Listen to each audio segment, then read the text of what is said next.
Now then, welcome to another social media podcast. I'm Simon Scholes, founder and creative director of Perception Studios, and I help brands and businesses create content that's completely bespoke to them for their social media channels that really helps them stand out more than just your average piece of content. However, as always, I like to talk to you about social media, what you could be doing for free, and I do keep getting asked the question, why do I do what it is that I do? And I talk about this when I do my keynote talks all the time. And so I thought I would grab one of the ones that I did recently for a 4N networking meeting and let you guys have a listen. So here you go. Here's my story and what I try and encourage business owners to start off with doing so they can create content for free. The Social Media Podcast with Simon Scholes. Tips, hints, and great content ideas. All right then, let's start it with a question. Who in here has got video or done video for their business? So a fair few of you. Now I know Just Fans actually works. I know Andros definitely will do. Let's ask Mark. Does your video work for your business? Does it bring you business? No, it really does. Actually. Yeah. I guide a lot of our storage customers to that video because it surmises our business, security and random ban and all that sort of stuff in about 60 seconds. So you're still sending people to it. Does it draw people in at all? I believe so. I haven't gone into the analytics, but I believe it's helped with that. We put it on the Facebook page and we put it on like LinkedIn and obviously it's on the website. But yeah. That's cool. So many people don't put their content out there. And if you don't, and you're not getting any business from your video content, it's probably your fault. Well, it is your fault. There's no probably. Yes? I was going to say, when we ask people to do foresights, we used to say to them, why don't you give me a 60-second promo video, right? Then I can put it on the Facebook group. Yeah. None of them want to do it. It starts to get in running. They're like, no. How crazy is that? Because it's your chance to bloody sell you. I mean, you'd stand up here and do it anyway. So it's a chance to sell yourself. So, yeah, I want you to think about that for those of you who have got video and it's maybe not done anything for you, because it is your fault. And I'm going to take you back in time a little bit. And I'm going to tell you a story about a few things that are my fault in my life and how they've led to me being here. So, we're going to take you back to 1998. And I was an athlete. I was a decathlete. And I was training for the Sydney Olympics. So I was pretty high standard. And I was really focused on this one particular goal. And in athletics, you compete for your club at lots of different events. And I was competing at one called the Northern Athletics League because I'm from Hull.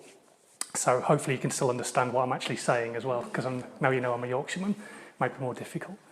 So I was at this event and it was complete opposite to today. It was pissing it down something rotten. It was horrible. It was windy. It was wet. It was cold. And I'd done the pole vault, I'd done the hurdles, I'd done javelin, I'd done discus. It had all gone according to plan. Came to the final event of the day before the relays, which was the high jump. And in high jump and in track and field overall, you can change the length of your spikes. So you can change them to the conditions. And in high jump, you can go as long as 6 millimeters. And I had my spikes in my shoe, and in high jump spikes, you've got 6 in the front and then you've got 4 in the heel. And I just could not be asked to change all those spikes. It's just a pain in the butt to do it. I'd been walking on concrete, they were worn down to a nub, there was no real spike there. It was just like jumping in a pair of trainers, to be fair. But whatever. So I decided not to change my spikes. Did the first few heights, fairly simple. Came to 190. I used to jump over 2 meters, so I knew I needed to put a bit more effort in. And so in high jump, there's a lot of stresses and strains and forces come on the body. So you run up in a straight line, you go into a bend, and during the bend, you prepare yourself to actually plant your heel. You put your heel down like this, and then as you roll onto the ball of your foot, you take off. Obviously, it being wet, that didn't really go according to plan because I'd gone off on a full run-up. I was going quite some speed. I used to run just under 11 seconds for the 100, so I was pretty much going flat out. Put my heel down, my heel went one way, my knee went the other, and my body went into the bed. I tore my cruciate ligament. Didn't completely snap it, so I could still walk around and stuff like that, but it wasn't in a good shape. Kind of stupidly, I decided I wouldn't let the club down, and I did the 4x400 meter relay straight after it. Hobbled around in absolute agony, did the slowest time ever, something like 50 odd seconds. But anyway, so I did that, went to see the physio the day after, and he said, look, this is it, it's a write-off. Your season's gone. So forget about 1998, you're just going to have to concentrate on 99 and 2000. And he said, look, there's 2 options. You can either rehab, and we can't be sure that it'll be okay, or you can have an operation, and we can't be sure it'll be okay because it wasn't completely snapped, it was just a tear. and I'm an absolute girl, really. I hate hospitals, I hate knives, I hate doctors overall, to be honest. So I went for the rehab option, and that was probably, after not changing my spikes in my shoes, another big mistake, because I got to the middle of the season in 1999, and my body just was not in the shape it was in 98. I could do everything in a straight line. I could do long jump, I could do high jump and hurdles, but the minute it came to high jump, and it could have been psychological, probably wasn't, because I did have psychologists working with me as well, because I was quite high up. It was just my body couldn't take the stresses and strains I used to put it under to do the high jump. And because it's such a high scoring event, it really, really affected my decathlon. So I just went, right, I'm walking away from athletics. And so I did. In 1999, I walked away from athletics completely, losing out on my dream and everything else. At the same time, I was at university, and a couple of my friends were with me, and they said, oh, we're going to do the university radio station. Do you fancy doing that? And I was like, you know what, this could be a laugh. So we did all the training, and they thought we gelled really well together. So they said, do the weekend breakfast show. So we were like, yeah, all right, not realising we had to get up really early on a weekend and lose out on going on the piss every Friday and Saturday, well, students every night. But so we did the weekend breakfast show. It went really well. And at the end of it, I just thought, you know what, this is easier than having a job. I'm going to do this for a living instead. So I pushed myself really hard on doing radio. I did another what's called an RSL, which is a temporary licensed radio station. And I was doing the breakfast show 7 days a week on that. And at the end of doing that radio station, I was asked by a station in Leeds called Galaxy 105, would I like to come and have a chat with them? So I went along and had a chat, and they got me in as what's called a tech op. So I learned all the behind the scenes stuff, so all the bits and pieces that people don't get to see, but keep the radio station on air. So on a weekend, I would sit there as a network producer, and if the computer stopped, I'd press start again. That's how technical it really got.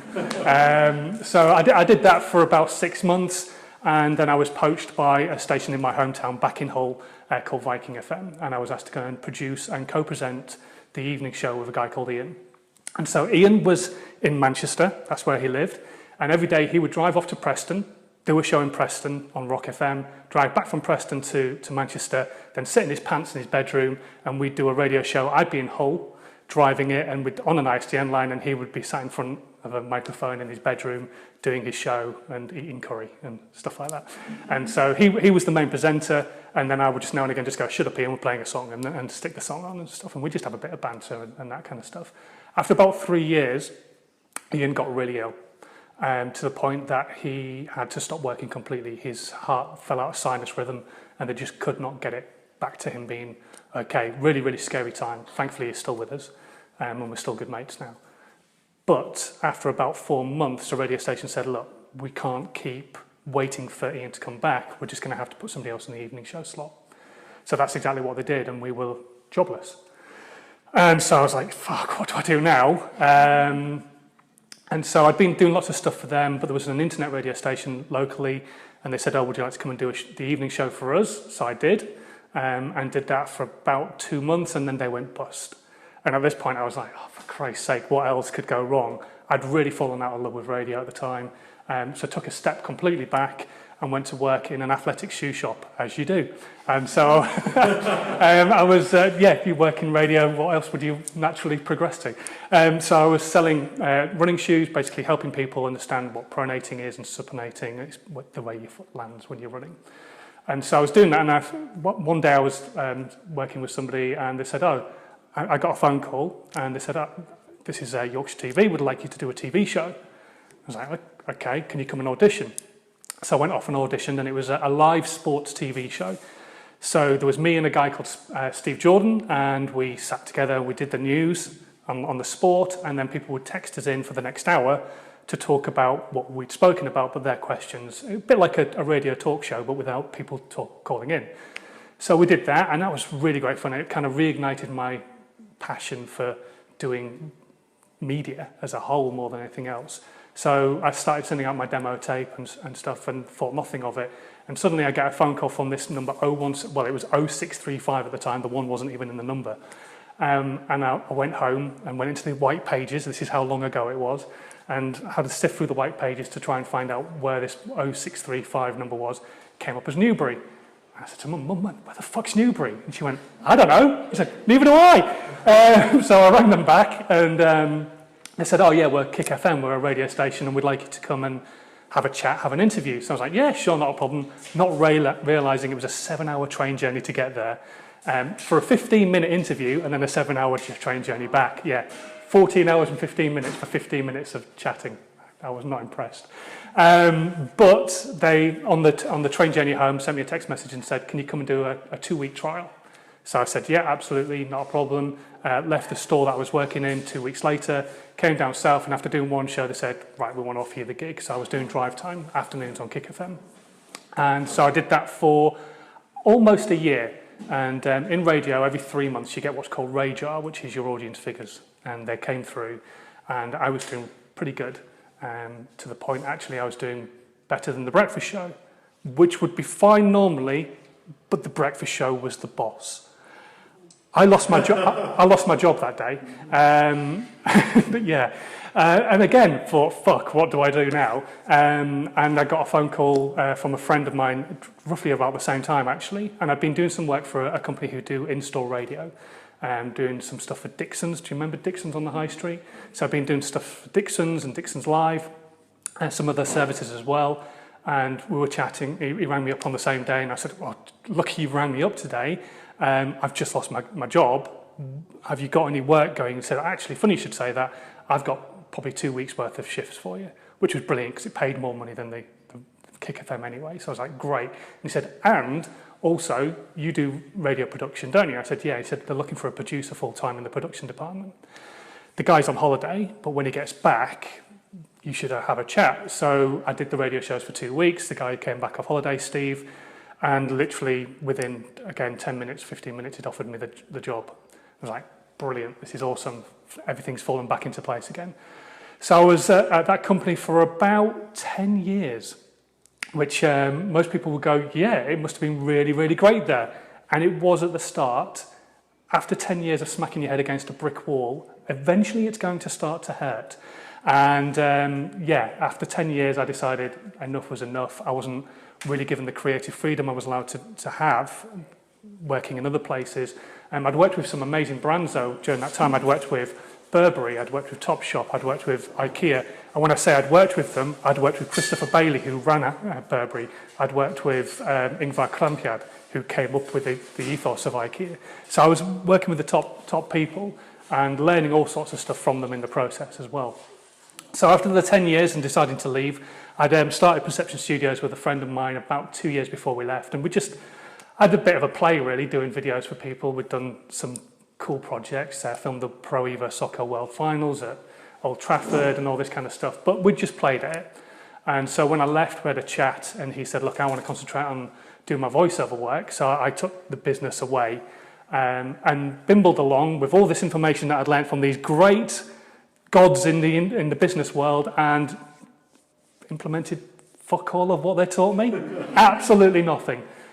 Basically, they taught me all this great stuff, and for 2 years, I didn't do any of it. And then last year, my dad died.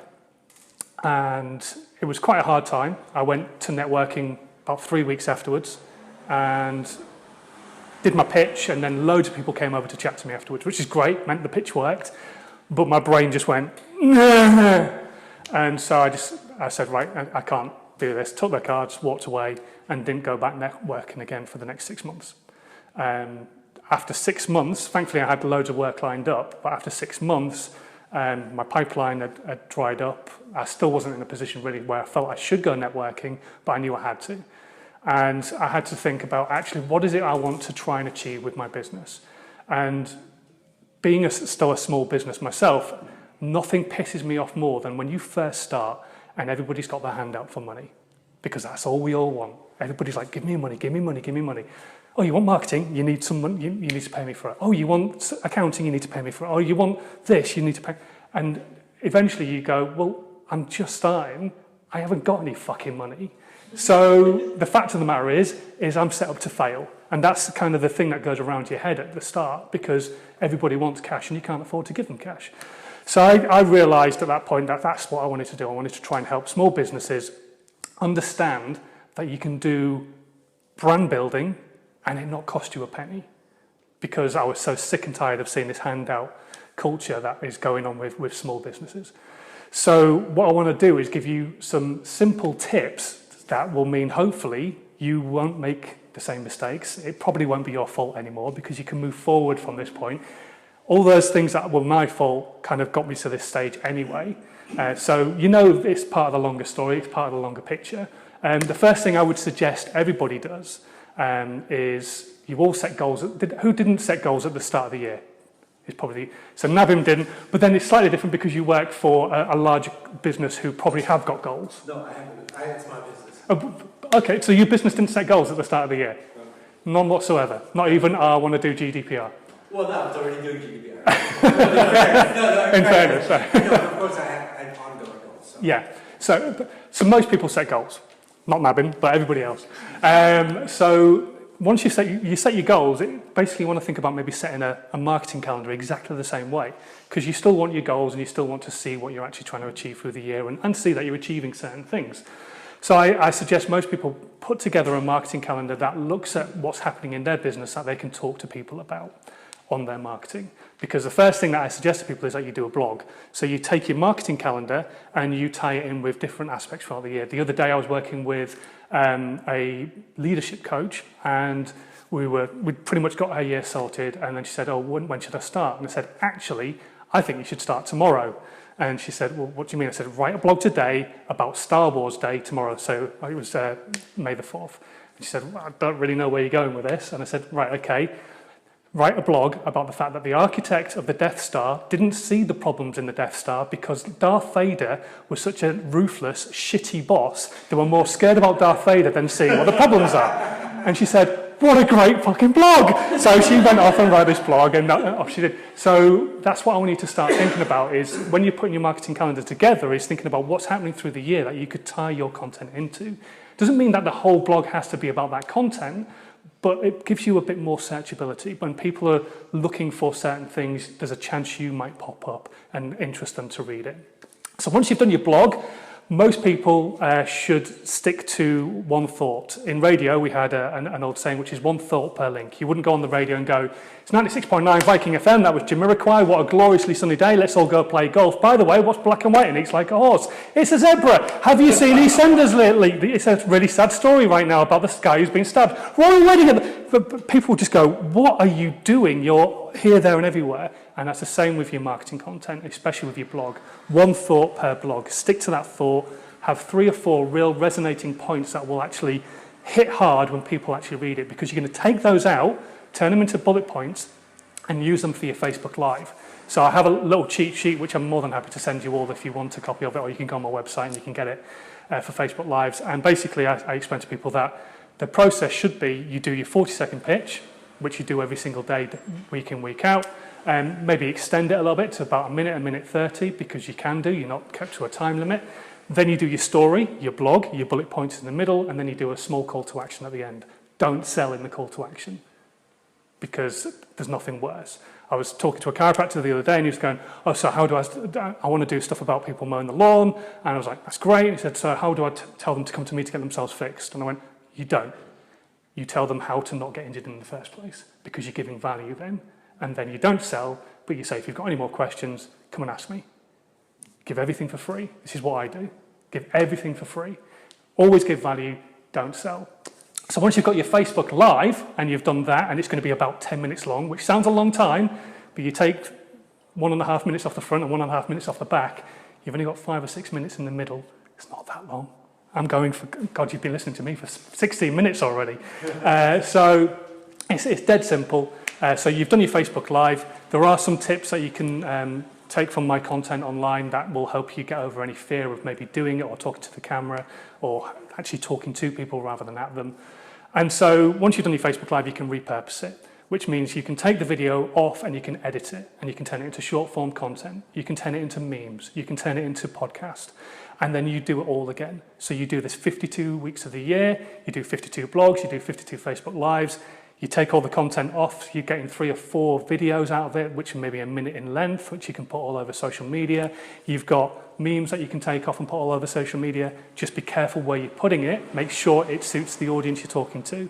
You wouldn't put a male-heavy piece of content onto Pinterest because Pinterest is female-heavy. They're going on there to buy something usually, or at least they've got in the mindset of, I want to buy a new table, but I want to see what else is out there that's available, which is why on Pinterest, and any product which puts a price on it actually performs about 30 or 40% better than people who don't put the prices on Pinterest. So you just got to think about what you're putting in places. And one area I would suggest for everybody right now, and this is a shocking statistic, is LinkedIn. Of all the people who use LinkedIn, only 1% are using it on a daily basis. It's shocking, absolutely shocking. So it's a market for everybody to just jump in there and go, hello, I do this. So that's really what I want you to take away from this, is that you can make just those 2 pieces of content and absolutely run with it. But you've got to be willing to put in a bit of patience, hard work, and happy to give value. Don't sell, just value all the time. Any questions? Go for it. That's brilliant. LinkedIn, I tend to see more of the videos on Facebook. Is LinkedIn appropriate to do? Absolutely. Do not treat LinkedIn like a business website anymore. Within the next 3 to 4 months, it is going to be emoji-filled social media. Trust me. So really start using it that way. Talking to people. It doesn't all have to be inane crap. That is what Facebook's for. But start using it like social media. It's called social media for a reason. The emphasis is on the word social. So start being social with it, talking to people. I work with people and I say, work on a rule of a third. So 1/3, share your own content. Another third, share other people's content. And then the final third, talk to people.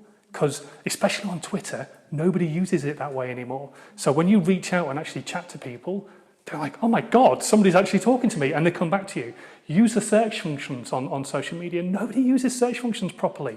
So you go onto social media, for example, and Nabim could go onto Twitter and go, I've got a GDPR problem, and just search that. And you would probably find thousands of people going, shit, I've got a GDPR problem, what do I do? And you just reach out and you go, tell you what, I run a GDPR company, I can help.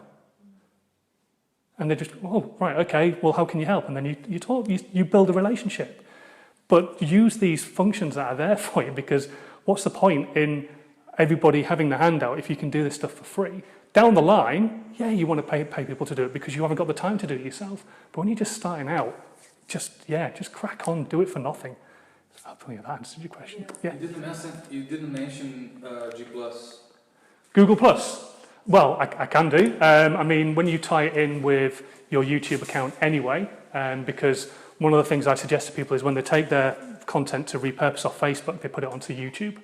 So then that ties back into your Google Plus account anyway, as long as the two are actually correctly connected. Obviously, Google Plus then can tie into Google My Business, which means then you can find the business on the map settings. A nice little tip to try and rise you up above your competitors in Google. Search rankings is get people to give you a 5-star rating, or at least a rating of some sort. If you search what you do on Google and the people who are in the local area, the chances are they don't have any ratings at all. Most people don't get people to do it. So get people to do it and you'll actually rise up in the map rating. You know, when you do a Google search and the map pops up with 3 people underneath it, you can't beat the people who are paying for it unless you want to pay for it yourself. And it depends on what words you want to use as to how much money you want to spend. But you can still beat the algorithm a little bit by getting people to give you a good ranking on Google. But yeah, with video, obviously that goes onto your Google Plus page. You can run polls and everything else on Google Plus as just the same as you can with all of the social media channels. I'm not a massive fan of Google Plus personally, but I do use it again just to keep sharing out the content. I'm a big believer that if you can remove the friction of problems, just 1 minute, okay? Yeah, I'm a big believer if you can remove the friction of people not wanting to digest your content, then you can kind of win. Really, as long as you've got the patience to do it. So people who don't want to read a blog can watch a video. People who don't want to watch a 10-minute video could watch a 1-minute video. People who don't want to do any of that could take a look at your photos on Instagram or on Twitter or on Facebook. If they don't want to do that, they can listen to your podcast. And if they don't want to do any of that, fuck off and I'll go to the next person. Because then you've just removed everything that they can digest. Do you think people overanalyze and they think, what are people going to think of me when they should just... 100%. Too many people aim for perfection. And it's one of the things I've talked about in the past on my Facebook Lives is stop looking for perfect. I've got clients who just drive me through the fucking wall because they're just aiming for perfection. I'm like, you are doing a Facebook Live. It is not going to look perfect. But if your content is good and of value to people, then they'll want to listen. If your content's shit, then you're still going to be shit. But at least put yourself out there in the hope that your content's going to be of value to somebody. Because if you're not doing that, then nobody can listen to you anyway, can they? Imperfect content got about 70% more engagement at the moment. Exactly, yeah. People like to see the human side. It's like that guy on the BBC when his kids running in the background. Yeah. Yeah. He got more publicity from his kids running in than if he'd done a perfect talk. Perfect talk, yeah. It's the human element. People don't want you to fail, but they don't mind if you make a mistake. Unless you're doing other certain things where people want to rip into you, like stand-up comedy. Yeah. In which case you've got to have a good heckle. What do you think, Simon? What is the best social media platform for organic and what's for paid? I think it's one and the same, personally. At the moment, I think it's Facebook. So many people are like, oh, my audience isn't on Facebook. Bollocks. Your audience is on Facebook. Trust me, they are there. They might not be there as a business, but they are there as an individual. And as long as you target your adverts correctly, spend your £10 a week, or whatever it's going to cost you, which is next to nothing, because Facebook is like so cheap. It's like undervalued marketplace, so use it. You will talk to them. Well, we do need to move on. So quick. Question: the videos, do they generate generally as many click-throughs or more watch time? It's an interesting thought. On Facebook, there's lots of clever things you can do in the background. So you can actually use Facebook to actually look at the analytics of how long somebody's watched for, and then you can create an ad campaign that goes back to them and go, oh, I noticed you only watched 30 seconds of my 60-second video. Do you want to watch the other 60 seconds? So you can do that kind of thing. It depends on the content and what you're trying to direct them to do. With Facebook Live, all you're wanting people to do is just consume your content. We are going to have to move on, otherwise we won't. This was a Perception Studios production.